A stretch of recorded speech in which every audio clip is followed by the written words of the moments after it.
What's going on, guys? It's Jimmy here. Got some big news about President Donald Trump and the Fed, which could or will affect your pocketbooks going here very shortly here. I'm going to give you the details and what the Fed just said here, which is big news for millions of Americans. Also, we got some big news here about electricity and power rates going up here for, well, the entire United States. I'm going to give you the details of that here in this video as well. And well, this is because of a new law. So we'll go over that here right now as we are live right now here on the YouTube It's Jimmy Show. Let me know if you can see and hear me. Type yes in the chat. Let me know where you're tuning in from. You can let me know your city, state, or even your country, as we have people tuning in here from all around the globe. Don't forget to hit that like button for me here. And if you haven't yet, subscribe down below so you don't miss out on future videos and help me reach 500,000 subscribers. You guys are amazing. All right, take a look here. Okay, more and more headlines are starting to pop up like this. Unexpected surge in South Carolina's electric bills predicted. Now, it's not just for South Carolina. This particular post just happens to come from a South Carolina newspaper, but this is coming here for pretty much the entire United States because of a new law in President Donald Trump's big, beautiful bill. If you've been watching my channel, you know that there's some good things and some bad things in the big, beautiful bill because of President Donald Trump's agenda, and it really just depends on how you look at each particular thing. But you can see here, power prices are expected to soar under new tax cut and spending law. Here's why. Take a look here. The law that President Donald Trump signed into effect on July 4th ends tax incentives for wind and solar projects, is expected to drive up electricity bills across the United States, with some of the sharpest increases actually in Republican-led states, according to the Energy Innovation, a nonpartisan think tank. Without these tax credits, the cost of wind and solar plants will go up.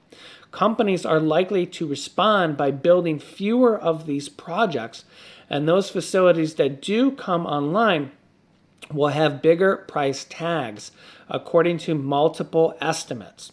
As this happens, the country is expected to generate more electricity from natural gas plants, which are often more expensive to run than wind and solar. And this is actually directly from EIA.gov. So directly from the government. So you guys can let me know your thoughts here in the comment section. You can actually see directly in this EIA.gov press release, increasing generation from solar power projects is contributing to lower wholesale prices in ERCOT. Okay, and as you know, a lot of these, solar panels and wind panels and stuff the prices have been coming down a lot, and once you put them up, for the most part, they're up. They have very little maintenance, and they produce electricity every single day, as opposed to, stuff like gas and coal. You have to constantly mine them out of the ground, and you burn them, and then they're gone. They're not renewable energy, right? The shift will hit hardest in states that don't have their own policies to drive renewable energy development, says Dan O'Brien, a senior analyst at Energy Innovation. In Oklahoma, for example, homeowners, renters, and businesses are likely to see their electricity rates shoot up between 60% and 350% over the next decade, according to Energy Innovation. The firm expects rates to rise by at least 48% in Kentucky, 39% in Missouri, and 30% in Kansas. The congressional delegations of those states are overwhelmingly Republican. In a world before the bill, you would have a lot of cheap renewables built regardless of state policies, But after the bill, there's nothing making sure that those keep coming on. So you're seeing a lot more expensive gas generation.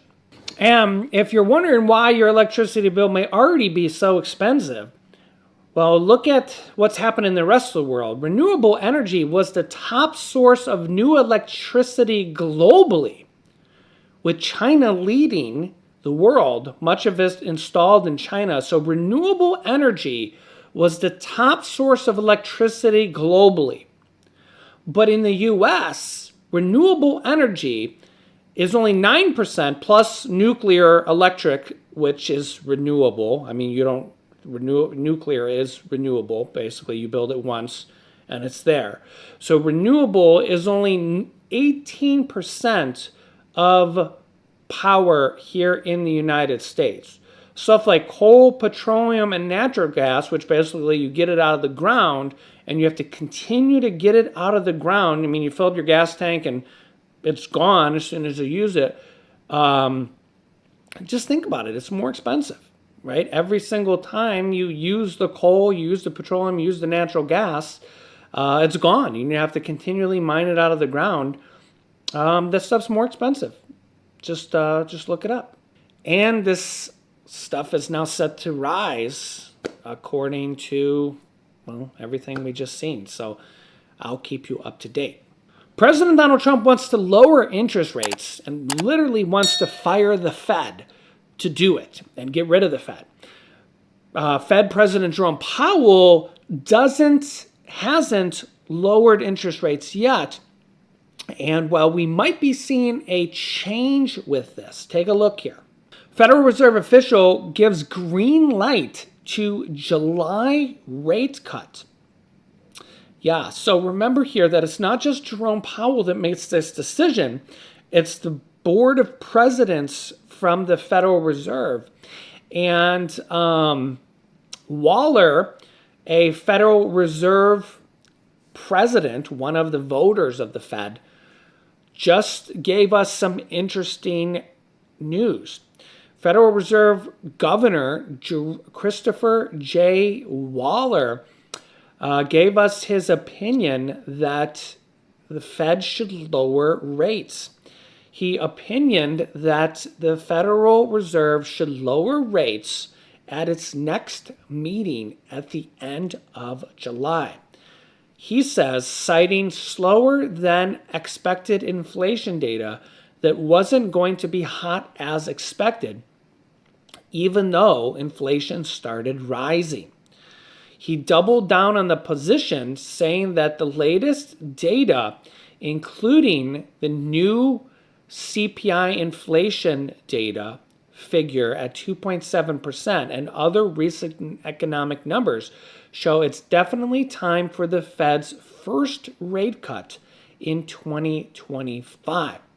But will the rest of the Fed leadership vote for it? What do you think? Is it time for lower interest rates in 2025? Or will President Donald Trump have to actually fire Jerome Powell? Will he actually go through with it? Yeah. Quote, the tariffs which President Donald Trump announced on Liberation Day in April now face an August 1st deadline. They are the highest in 9 decades, so almost 100 years, ranging from 10 to 50% on imported goods, actually 55% from China.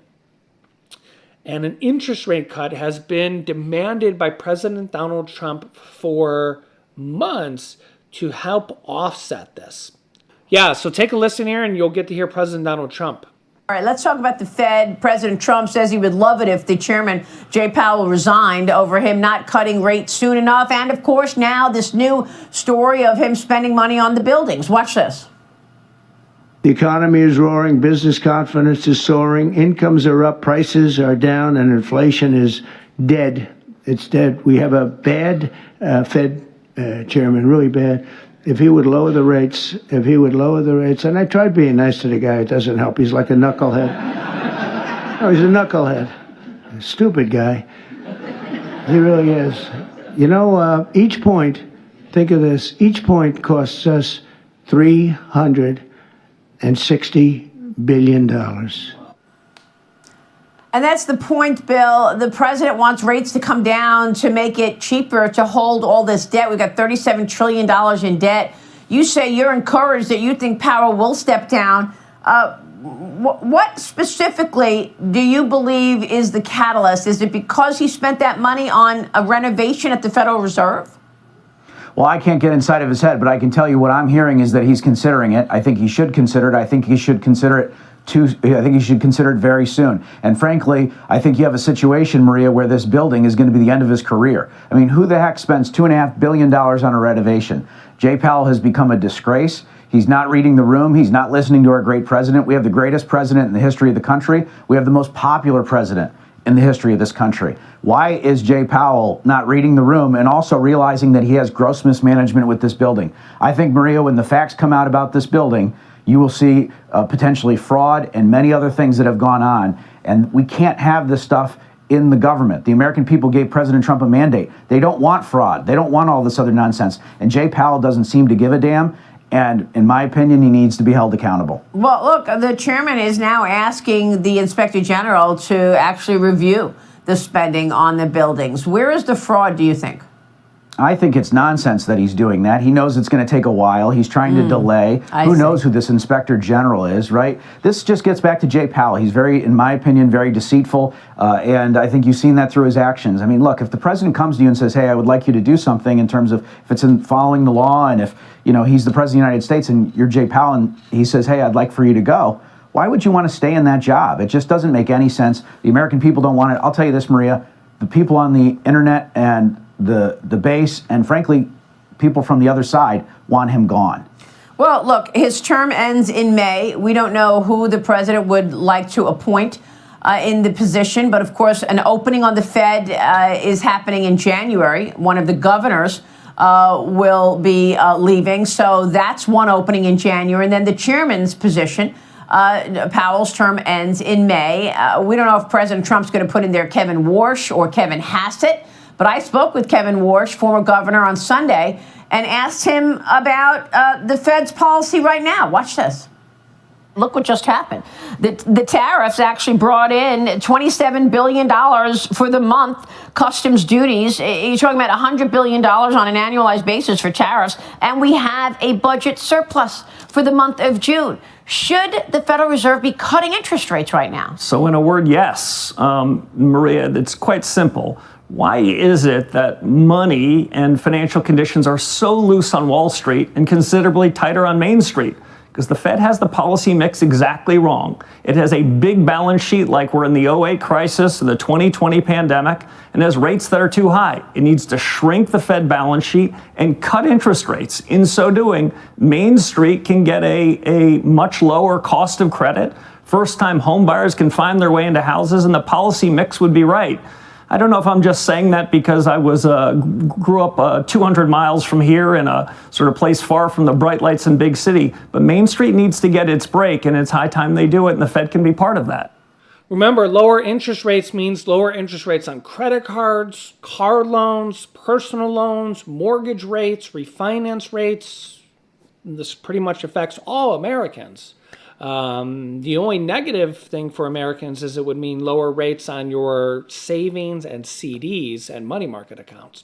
So let me know your thoughts here in the comments. Share this video on social media. Share this video with anybody that needs to hear this information.